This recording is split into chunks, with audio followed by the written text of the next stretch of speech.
Hello Mark, my name is William and my student number is 24. I'm a freshman in speaking and listening class. Today I'm going to talk about What Your Doctor Won't Disclose by Leana Wen. They told me that I'm a traitor to my own profession, that I should be fired, have my medical license taken away, that I should go back to my own country. My email got hacked. In a discussion forum for other doctors, someone took credit for Twitter bombing my account. Now, I didn't know if this was a good or bad thing, but then came the response, too bad it wasn't a real bomb. I never thought that I would do something that would provoke this level of anger among other doctors. Becoming a doctor was my dream. I grew up in China, and my earliest memories are of being rushed to the hospital because I had such bad asthma that I was there nearly every week. I had this one doctor, Dr. Sam, who always took care of me. She was about the same age as my mother. She had this wild curly hair and she always wore those bright yellow flowery dresses. She was one of those doctors who, if you fell and you broke your arm, she would ask you why you weren't laughing because you're humorous. Get it? See? You're gone. But she'd always make you feel better after having seen her.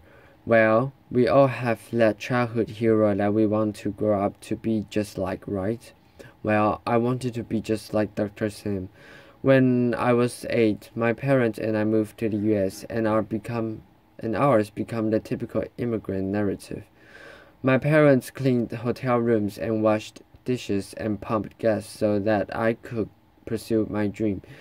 Well, eventually I learned enough English and my parents were so happy the day that I got into medical school and took my oath of healing and service. But then one day everything changed. My mother called me to tell me that she wasn't feeling well. She had a cold that wouldn't go away. Cough that wouldn't go away. She was short of breath and tired. Well, I knew that my mother was someone who never complained about anything. For her to tell me that something was the matter, I knew something had to be really wrong. And it was. We found out that she had stage 4 breast cancer. Cancer that by then had spread to her lungs, her bones, and her brain. My mother was brave, though, and she had hope. She went through surgery and radiation and was on her 3rd round of chemotherapy when she lost her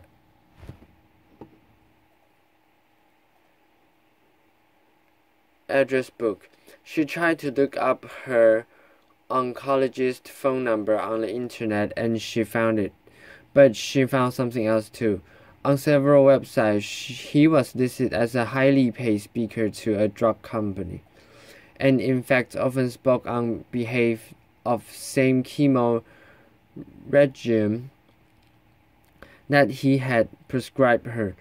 She called me in a panic and I didn't know what to believe. Maybe this was a right chemo regime for her, but maybe it wasn't. It made her scared and it made her doubt.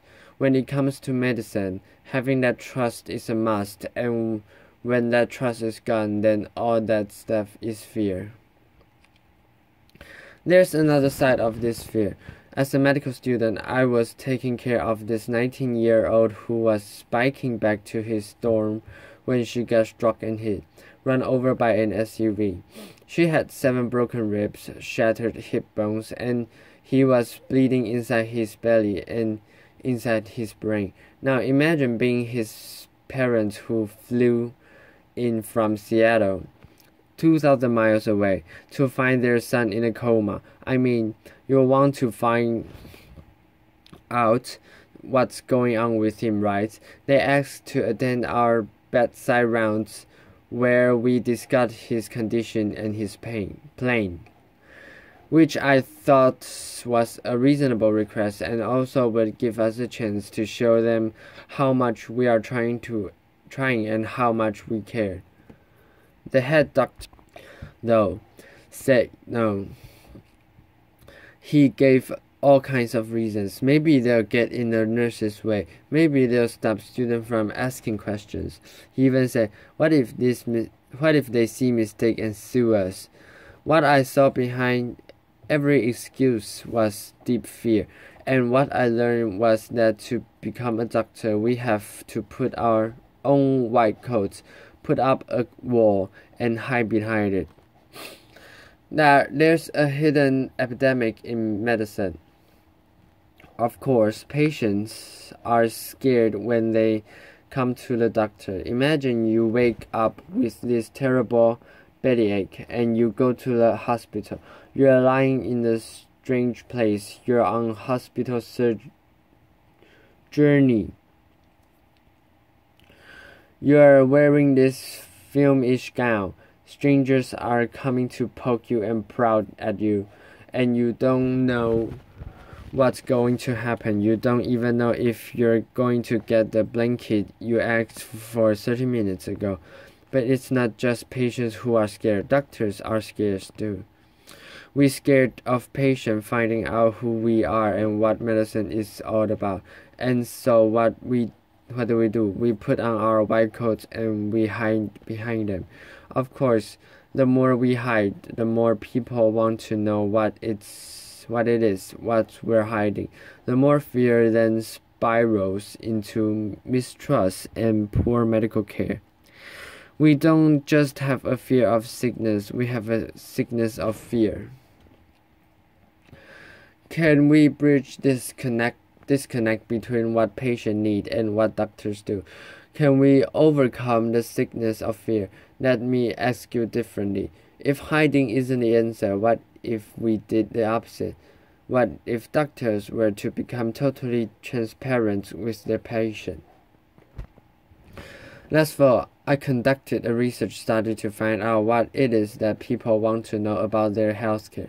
I didn't just want to study patients in the hospital, but everyday people. So my two medical students, Suhavi Tucker and Laura Jones, literally took their research to the street. They went to banks, coffee shops, senior centers, Chinese restaurants, and train stations.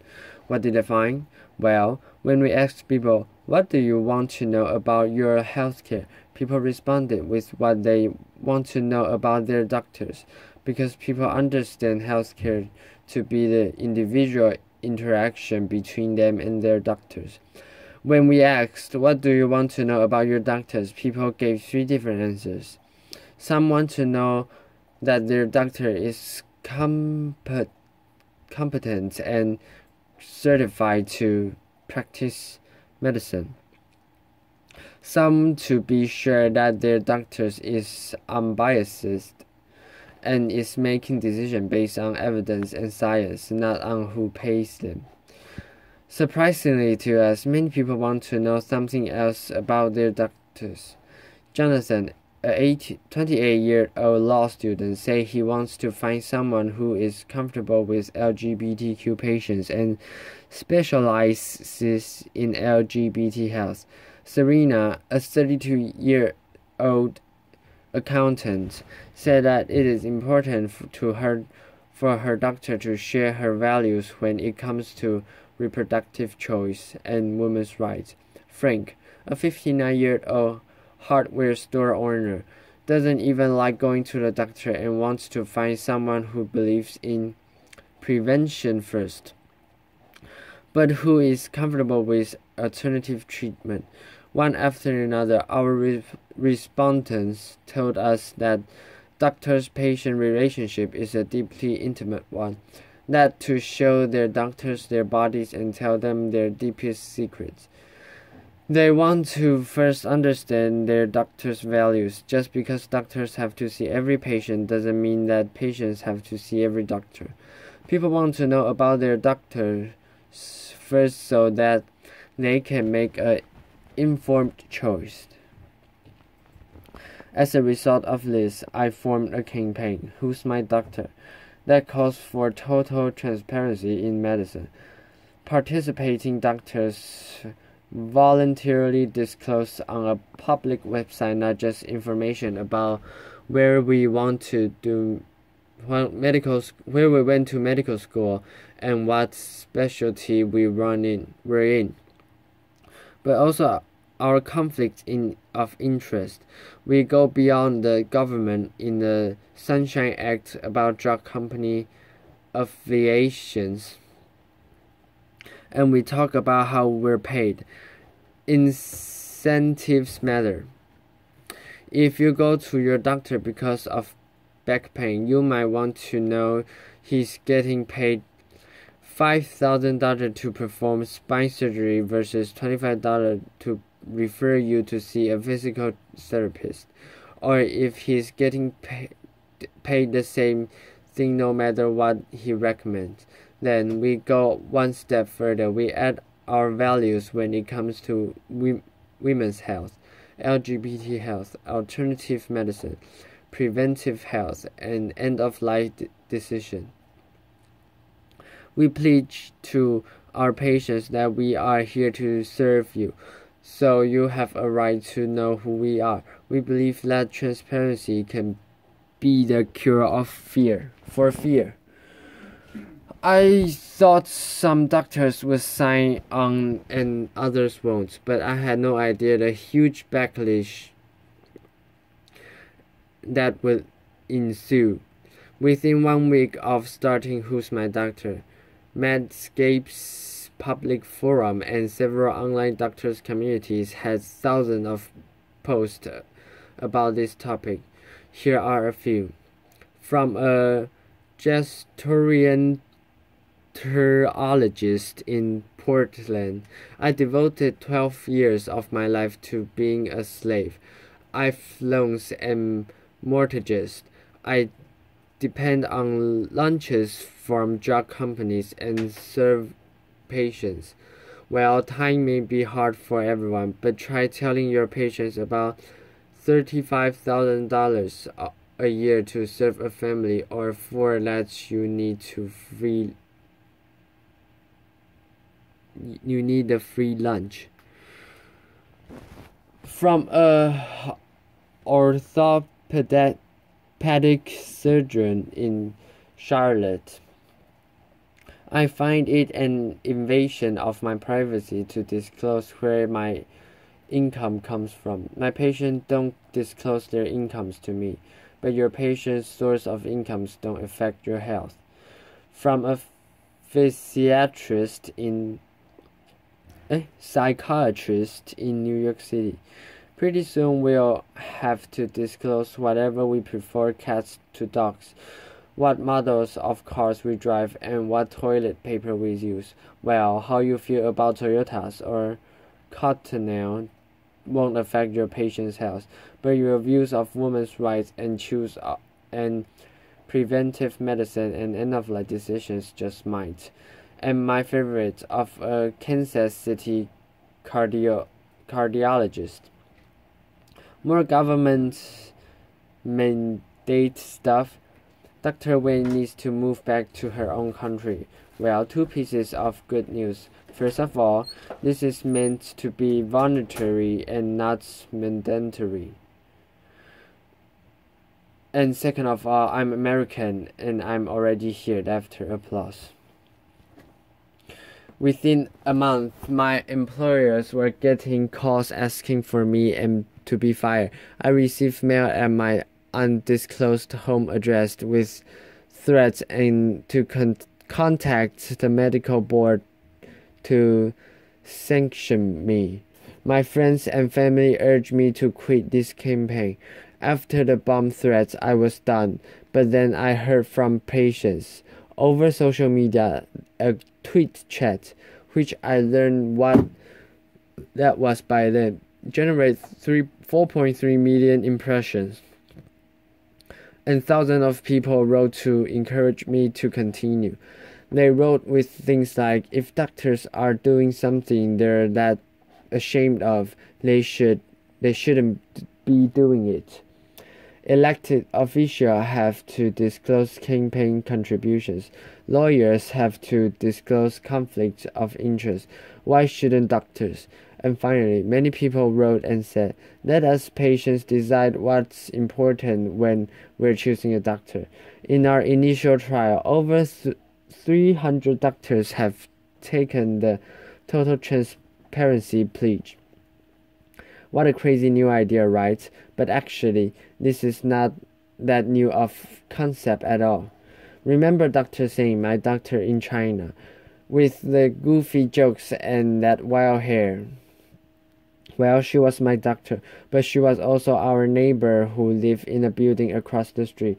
I went to the same school as her daughter. My patients and I trust her because we knew who she was and what we stood for, and she had no need to hide from us. Just one generation ago, this was the norm in the U.S. as well. You knew that our family doctor was the father of 2 teenage boys, and he quit smoking a few years ago, and he said he's a regular churchgoer. But you see him twice a year, once at Easter and once when his mother-in-law comes to town. You knew what he was about, and he had no need to hide from you.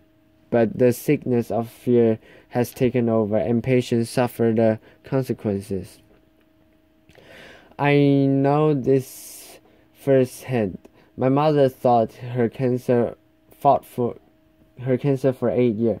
She was a planner, and she thought a lot about how she wanted to live and how she wanted to die.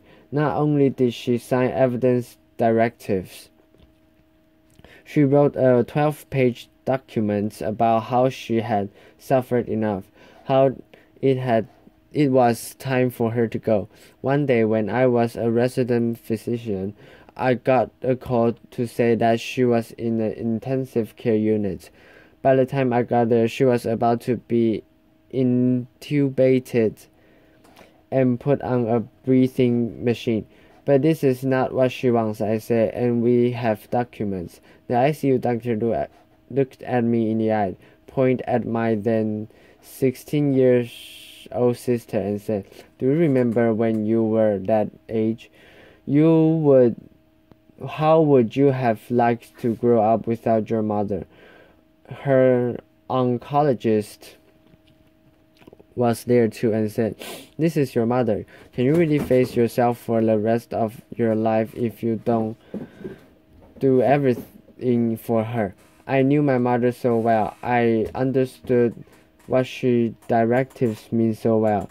But I was a physician. That was the single hardest decision I've ever made. So that her die in peace, and I carry those words of those doctors with me every single day. We can bridge the disconnect between what doctors do and what patients need. We can get there because we've been there before, and we know that transparency gets us to that trust. Research has shown us that openness also helps doctors, that having open medical record, being willing to talk about medical errors will increase patients' trust, improve health outcomes, and reduce malpractice. That model of that's openness, that trust, is only going to be more important as we move from the infectious to the behavioral model of disease. Bacteria may not care so much about trust and intimacy, but for people who tackle their hard lifestyle choices to address issues like smoking cessations, blood pressure management, and diabetes control, well, that requires us to establish trust. Here's what other transparent doctors have said. Brendan Combs, an internist in Denver. This has brought me closer to my patient, the type of relationship I've developed. That's why I enter medicine. Aaron Stubble, an internist in Denver. I tell my patient that I am total open with them. I don't hide anything from them. This is me. Now tell me about you. We're in this together. May Nguyen, a family physician in Houston. My colleagues are astonished by what I'm doing. They ask me how I could be so brave. I said, I'm not being brave, it's my job. I leave you today with a final thought. Being totally transparent is scary. You feel naked, exposed, and vulnerable. But what vulnerability, that's humanity. It can be an extraordinary benefit to the practice of medicine. When doctors are willing to step off your pedestals, take off our white coats, and show our patients who we are and what medicine is all about, that's when we begin to overcome the sickness of fear. That's when we establish trust. That's when we change the paradigm of medicine from one of secrecy and hiding to one that is fully open and engaged for our patients. Thank you. Applause.